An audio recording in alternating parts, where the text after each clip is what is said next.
Assalamualaikum warahmatullahi wabarakatuh. Perkenalkan, nama saya Adinda Cahaya Febriana dari Prodi Ilmu Komputer dengan NIM 230500547. Di sini saya akan mempresentasikan tugas dari matkul Jaringan Semantik dengan tema Markup Skema ORG untuk Optimasi Data Terstruktur di Web. Apa itu skema markup? Markup skema adalah kode kosakata semantik yang Anda masukkan ke situs web Anda dengan tujuan membantu mesin pencari menampilkan hasil yang lebih informatif bagi pengguna. Markup skema memungkinkan Anda membuat deskripsi yang disempurnakan yang muncul di hasil pencarian. Karena kosakata semantiknya yang terstandarisasi, markup skema yang ditambahkan ke HTML situs Anda membantu mesin pencari utama memahami informasi halaman Anda dengan lebih baik dan memberikan hasil yang lebih kaya dan lebih informatif. Markup skema memiliki kelebihan karena mudah disimpan, diambil, ditampilkan, dan dianalisis. Singkatnya, jika Google tidak mengetahui apakah informasi Anda tentang artis atau konser, Anda dapat memperjelasnya menggunakan markup data terstruktur. Apa itu data terstruktur? Data terstruktur adalah cara mengatur informasi agar lebih mudah diakses. Mungkin sulit dipahami bagi sebagian orang karena kaitannya dengan pengkodaan. Namun, secara sederhana, ini juga disebut metadata atau informasi di balik informasi. Mirip dengan basis data, di mana istilah disimpan dalam kaitannya dengan istilah lainnya. Anggap saja seperti lembar kerja Excel, di mana Anda memiliki kepala kolom sebagai istilah dan di bawahnya terdapat nilai-nilainya. Bersama-sama, data ini membentuk struktur yang mendefinisikan suatu. Misalnya, Anda dapat memiliki suatu produk di toko, data terstruktur dapat berisi daftar istilah dan nilainya. Perbedaan antara skema, mikrodata, dan data terstruktur.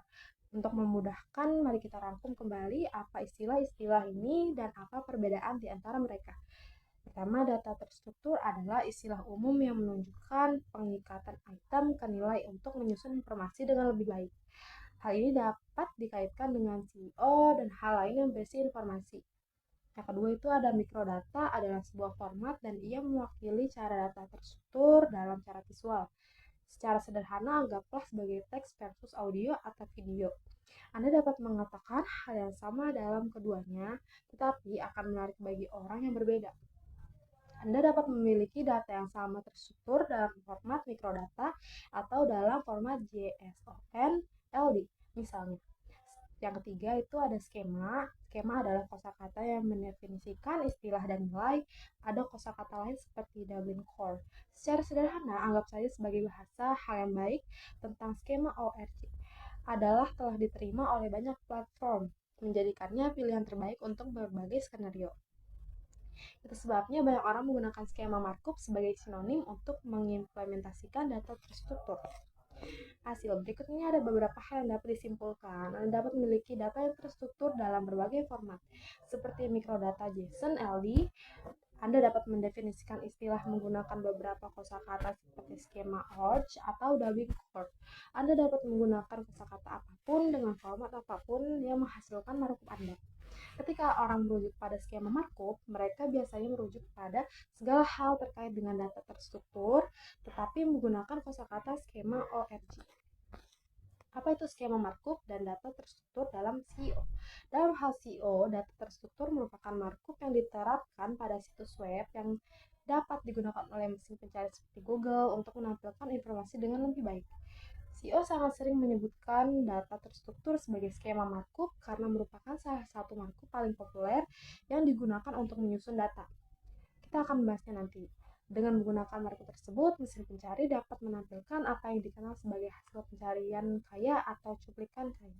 Cuplikan ini disebut hasil kaya karena mengandung lebih banyak elemen daripada hasil biasa, sehingga membuatnya menonjol. Bagaimana skema markup mempengaruhi SEO dan mesin pencari? Sederhananya, data terstruktur bukanlah faktor atau sinyal pemeringkatan.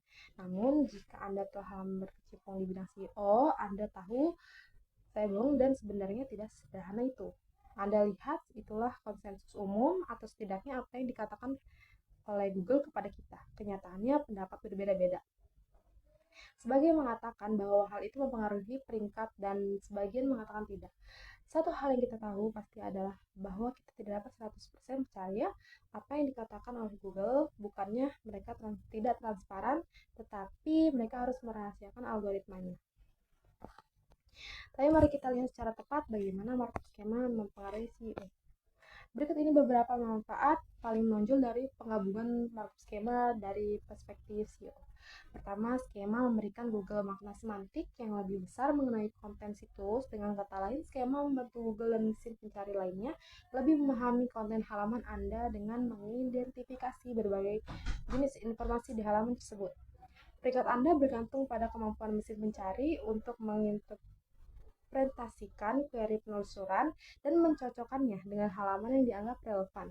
Jadi semakin baik Google memahami konten Anda, semakin besar peluangnya untuk memberi peringkat domain Anda lebih tinggi pada halaman hasil untuk query yang relevan. Yang kedua itu ada markup terstruktur membuat data SERP lebih terlihat. Informasi yang disediakan teks skema memungkinkan mesin pencari untuk menyempurnakan daftar pencarian Anda dan menampilkannya sebagai cuplikan kaya. Banyak jenis skema seperti peringkat, ulasan, breadcrumb, tag, dan markup lainnya membantu pengunjung melihat suatu daftar bahkan jika peringkatnya lebih rendah pada suatu halaman.